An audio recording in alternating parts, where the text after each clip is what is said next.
So, as we know, the last video I took a look at the news about Persona 5 Royal on the PS5 version, talking about how it would not have any upgrade option if you bought the game on the PS4, which means you have to buy it again, meaning I would have to buy it again if I get it on a PS5 when I get a PS5. And speaking of that, when will I get a PS5 is now the question. So yeah, the PlayStation 5. So as you guys know, the PlayStation 5 has been around for almost 2 years now. It came out on November 12th, 2020 in North America. And it looked pretty good from the start. I've been wanting to get one ever since it released. And it had a good starting lineup too. I mean, we had Spider-Man and Miles Morales, which I played on the PS4. It's really great. I have a review on that, as well as Marvel Spider-Man, the original Marvel Spider-Man on PS4, as well as my next video coming soon on my main channel, so stay tuned for that. So yeah, Spider-Man Miles Morales, but which also came out on the PS4, and it was also the remake of Demon's Souls. I've never played a Soulsborne game, but Demon's Souls looks pretty cool. I might play it at some point.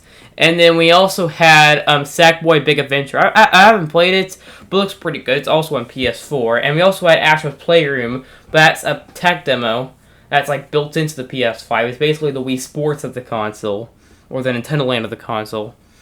So yeah, the PlayStation 5, it looks really cool. I've been wanting to get one since, but why haven't I got one yet? Well, it's a long story, but let's make it short. One, it's expensive. The PS5 is super expensive. It's very hard to find. There's two versions of the PS5. There's a digital edition, which is $400.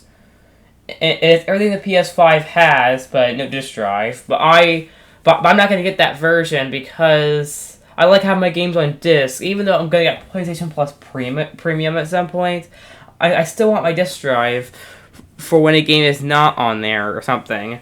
So, yeah.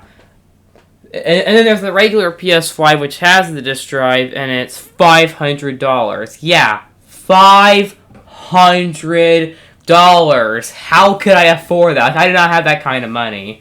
I mean, I really have that kind of money, so yeah, there's that. I mean, the PS5 is just expensive. It's hard for me to get it because it's that much. And I'm most likely gonna wait until a PS5 Slim, which is likely to come out next year, if it follows the trends the PS3 and PS4 went through, because the PS3 Slim came out in September 2009, so almost 3 years after the original PS3, and PS4 Slim released in September 2016. It's about 3 years after the original PS4, and here's the thing, the PS3 launched at $500 for 20 gigabytes, and $600 for 60 gigabytes. Yeah, that is super duper expensive. And that is $200 more than the Xbox 360. When the Xbox 360 came out, the core version, which was stripped down basically, was watered down. I think it like didn't have HDMI or something, and had like a wired controller and no hard drive or something like that. And no one really cared about the core version. It was like $300. And then they had a $400 Pro version that was the one that pretty much everyone bought back then. Although the Xbox 360 had the rubbing a death issue, but that's besides the point. And the PS3 was $200 more than that. But I guess it makes sense because the PS3 had Blu-ray and the Xbox 360 didn't. And Microsoft instead made an external HD DVD drive for $200, but HD DVD died quickly because Blu-ray became the standard. So yeah. So that was short-lived.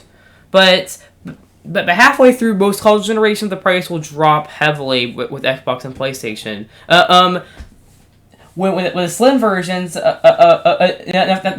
PS4 was $400, and in 2015 they price dropped to $350. When 2016 they came out with the PS4 Slim for $300 and the more powerful PS4 Pro for $400. So yeah, the slim versions made it $200 less, or $100 less for the PS4's case. Then it's so what I could see happening for the PS5 is I could see the standard PS5 being having a slim version for $400 or $300, and then have the digital edition be $300 to $200 or something. I think that'd be good. and that would be likely when I jump in. But I could also see them price dropping the current existing PS5 as well. Like they can make the standard one be $450 and the digital edition be $350. So yeah, and then keep their Horizon Forbidden West bundles that they have. Because they have these bundles that include Horizon Forbidden West digital code for the PS5s, and they can make the digital one be $400 and the PS5 with the disc drive be $500. So yeah, which is what they cost right now for a normal version. So yeah, there's that. Now that's my second point here is finding one. Yeah, finding a PS5 is a brutal task to take on, because if you go to a store, you can't normally buy one. You have to just wait for restocks and stuff and pick them up at store or something, or order them. I don't remember how it works, and you just have to wait for restocks, and that's just crazy. Even the Xbox Series S and X are still in stock most of the time. I mean, Xbox Series S is easy to find. The X is sometimes easy to find.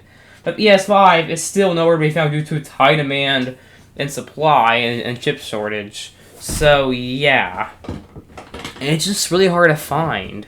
And most places you'll find one, you won't find a version that just has the console and stuff, like the standard launch version. You'll only find bundles. You'll only find GameStop bundles, or the bundle that includes a digital code for Horizon Forbidden West, which I have on the PS4. I've played it. It's amazing. My favorite game of the year so far. So, yeah, that's beside the point.